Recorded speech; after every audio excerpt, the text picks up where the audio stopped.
दोस्तों इस साल मेरे YouTube जर्नी को पूरे 5 साल कंप्लीट हो चुके हैं, तो मैंने सोचा अब YouTube के साथ साथ कोई ऑफलाइन बिजनेस भी शुरू करना चाहिए। लेकिन प्रॉब्लम यह है कि इन्वेस्टमेंट के लिए मेरे पास बहुत ज्यादा पैसे तो है नहीं, तो मैंने रिसर्च करना शुरू किया कि कौन सा बिजनेस शुरू किया जा सकता है। तो रिसर्च के दौरान मुझे पता चला कि हमारे देश में एक इंडस्ट्री ऐसी भी है जो हर साल तकरीबन 10% से ग्रो कर रही है, और वो है फास्ट फूड इंडस्ट्री। तो मैंने सोचा फास्ट फूड से रिलेटेड बिजनेस शुरू करता हूं। वैसे भी आज के टाइम में लोगों के पास टाइम की कमी है, तो अगर मैं कोई ऐसा फूड सेल करूं जिसे चलते फिरते भी खाया जा सकता है, और ऐसे फूड की लिस्ट में सबसे नंबर 1 पे आता है बर्गर। लेकिन मेरे साथ सबसे बड़ी प्रॉब्लम यह है कि मेरा प्राइमरी काम है यूट्यूब पे वीडियो बनाना। अब वीडियो बनाने के बाद मेरे पास इतना टाइम नहीं बचता कि मैं नए बिजनेस को कंप्लीटली स्क्रैच से सेटअप कर सकूं, मतलब सप्लायर को फाइंड आउट कर सकूं, उनके साथ बिजनेस के टर्म्स को डिसाइड कर सकूं। तो मैंने सोचा इससे अच्छा होगा मैं किसी अच्छे ब्रांड की फ्रेंचाइजी ले लेता हूं। ऐसा करने से सप्लायर भी मुझे मिल जाएंगे, साथ ही साथ बिजनेस को सेटअप करने में भी मुझे कंपनी की तरफ से सपोर्ट मिल जाएगा, और मेरा जो काम होगा वो आसान हो जाएगा। फिर मैंने कई सारे इंटरनेशनल ब्रांड्स को चेकआउट करना शुरू किया। लेकिन इंटरनेशनल ब्रांड्स के साथ सबसे बड़ी प्रॉब्लम होती है इन्वेस्टमेंट बजट की, क्योंकि फ्रेंचाइजी लेने के लिए लाखों में नहीं सीआर में बजट चाहिए होता है, जो कि मेरे लिए अफोर्ड करना नेक्स्ट टू इम्पॉसिबल था। फिर मैंने थोड़ा और रिसर्च करना शुरू किया कि मार्केट में क्या कोई ऐसा ब्रांड है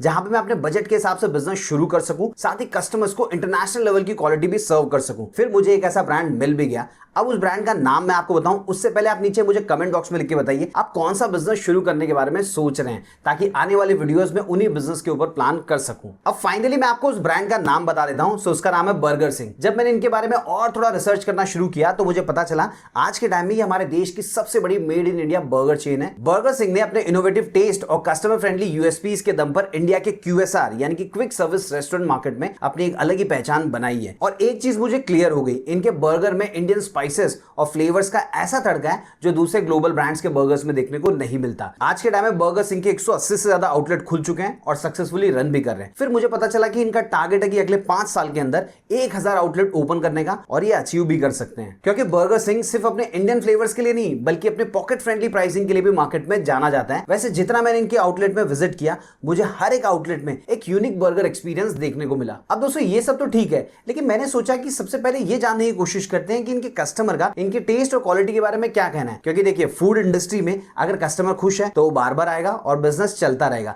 लेकिन अगर कस्टमर ही खुश नहीं है तो बिजनेस का क्या होगा ये मुझे आपको बताने की जरूरत नहीं है। तो जब मैंने बर्गर सिंह के ऑनलाइन रिव्यूज पढ़ना शुरू किया तो कस्टमर ने क्या रिव्यू दिए, चलिए वो भी मैं एक एक करके आपको बता देता हूं। देखिए एक कस्टमर ने कहा best fusion burger with amazing flavours, दूसरे ने कहा Indian flavours in burger hell yes. इसके अलावा एक कस्टमर ने लिखा crispy juicy full of taste way better than over price international brands. अब ऐसे बहुत सारे रिव्यूज पढ़ने के बाद मैंने सोचा यार जब लोग इतना अच्छा कह रहे हैं तो चलो मैं भी एक बार ट्राई कर ही लेता हूं, तभी मुझे पता चलेगा कि ये सारे रिव्यूज रियल है या फिर नहीं। उसके बाद में मैंने इनका उड़ता पंजाब 2.0 बर्गर को ऑर्डर किया, और आप यकीन नहीं करेंगे जब मैंने बर्गर का सिर्फ एक बाइट लिया उस टेस्ट ने मुझे बर्गर सिंह का फैन बना दिया। खास करके उसमें जो स्पाइसी देसी सॉसेस यूज किए गए थे वो बाकी बर्गर से काफी अलग और यूनिक एक्सपीरियंस दे रहे थे। लेकिन दोस्तों ये मेरा पर्सनल टेस्ट एक्सपीरियंस था, आपका एक्सपीरियंस अलग हो सकता है। वैसे दोस्तों मैंने एक चीज ऑब्जर्व की, इनके बर्गर के जो नाम है वो काफी यूनिक है, जैसे कि निक्कू सिंह बर्गर, उड़ता पंजाब 2.0 बर्गर, चुरमुर पांडे, चंकी पनीर पांडे वगैरह वगैरह। सो देखिए इसी प्रकार के और भी कई सारे इंटरेस्टिंग फ्लेवर्स हैं जिनमें वेज और नॉन वेज दोनों के ऑप्शंस अवेलेबल है। अब इनमें से एक चूज करना मेरे लिए बहुत ही डिफिकल्ट था।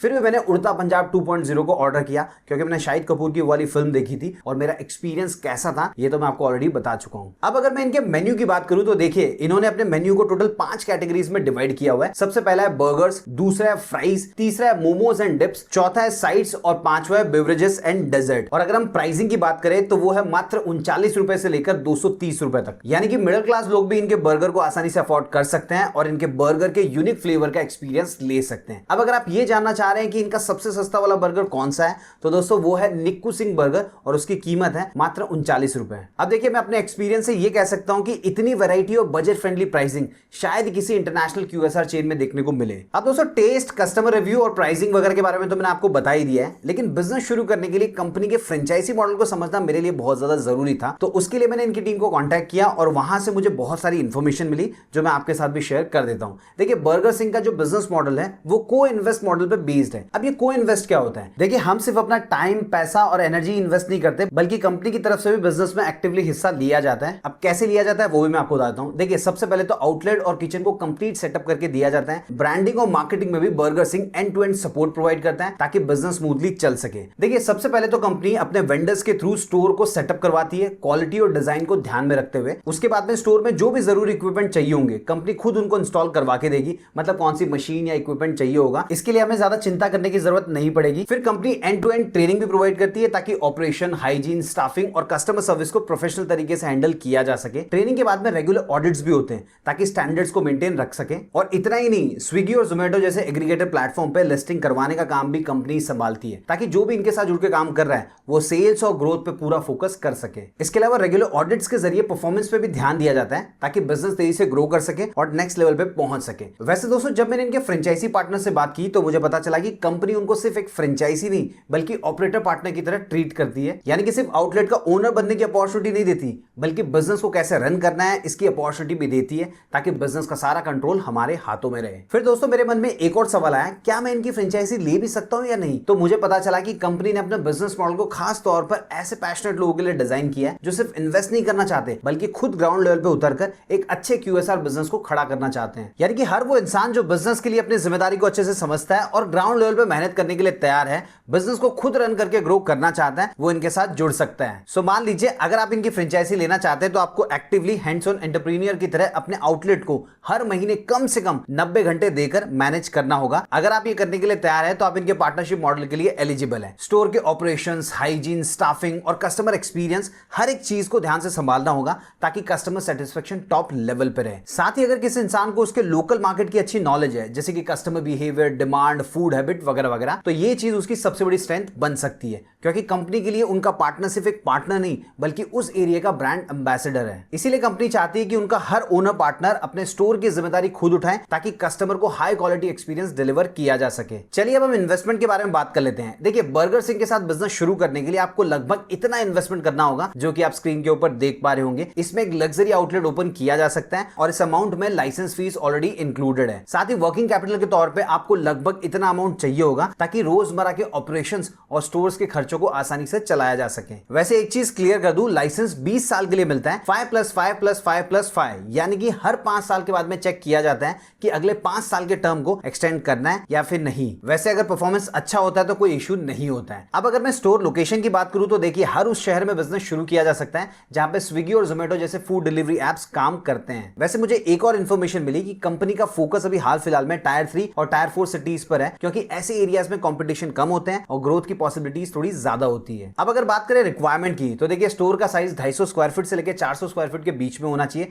जिसमें मैक्सिमम 25 लोगों के बैठने की जगह होनी चाहिए। वैसे आउटलेट को कंपनी इस तरीके से डिजाइन करती है कि डिलीवरी और डाइनिंग दोनों को आसानी से मैनेज किया जा सके और कस्टमर को भी एक कंफर्टेबल और फ्रेंडली एनवायरनमेंट मिल सके। और मान लीजिए अगर कोई रेंट पे जगह ले रहा है तो कंपनी ने रेंटल कैप भी बताया हुआ है। अगर टायर 1 टायर 2 सिटीज है तो वहां पे 75,000 रुपए पर मंथ मैक्सिमम हो सकता है, जबकि टायर 3 सिटीज में 30,000 पर मंथ के आसपास होना चाहिए। अब आखिर में ग्रोथ एंगल को भी समझ लेते हैं। देखिए, अगर मैं इनके साथ जुड़ता हूं तो मुझे इनके बिजनेस नेटवर्क का हिस्सा बनने का मौका मिलेगा जो मेरे जैसे नए इंसान के लिए सबसे बेस्ट चीज होने वाली है। और मान लीजिए मैं टारगेट अचीव कर लेता हूं तो कंपनी की तरफ से रॉयल्टी में रिलीफ या इंसेंटिव मिल सकता है, लेकिन ये फिक्स्ड या गारंटीड नहीं होता है। इसके अलावा शुरुआत में कंपनी सिर्फ एक आउटलेट अलाउ करती है ताकि हम पे ज्यादा बर्डन ना आए और हम पूरे फोकस के साथ एक मजबूत बिजनेस खड़ा कर सकें, फिर धीरे धीरे कॉन्फिडेंटली ग्रो करें। और हाँ, याद रखिए, ये कोई plug and play franchisee model नहीं है बल्कि एक रियल बिजनेस पार्टनरशिप है जहां पार्टनर और ब्रांड दोनों मिलकर एक सॉलिड बिजनेस खड़ा करते हैं। वैसे देश भर के इनके जो 180 प्लस आउटलेट्स हैं वो इस मॉडल के सक्सेस के सबूत भी देते हैं। वैसे आप लोग की सुविधा के लिए कंपनी के कॉन्टैक्ट डिटेल्स मैंने इसी वीडियो के डिस्क्रिप्शन में दे दिए, आप वहां से लेके इनको कॉन्टैक्ट कर सकते हैं। लेकिन कोई भी डिसीजन लेने से पहले अपनी तरफ से पूरी रिसर्च जरूर कर ले। उम्मीद है वीडियो पसंद आया होगा। वीडियो पसंद आए तो वीडियो को लाइक कीजिए और इस वीडियो को उन सभी फ्रेंड्स, फैमिली मेंबर और जान पहचान के साथ शेयर कीजिए जो नया बिजनेस शुरू करना चाह रहे हैं। चैनल को सब्सक्राइब कर लीजिए। मिलते हैं दोस्तों अगले वीडियो में फिर एक इंटरेस्टिंग टॉपिक के साथ।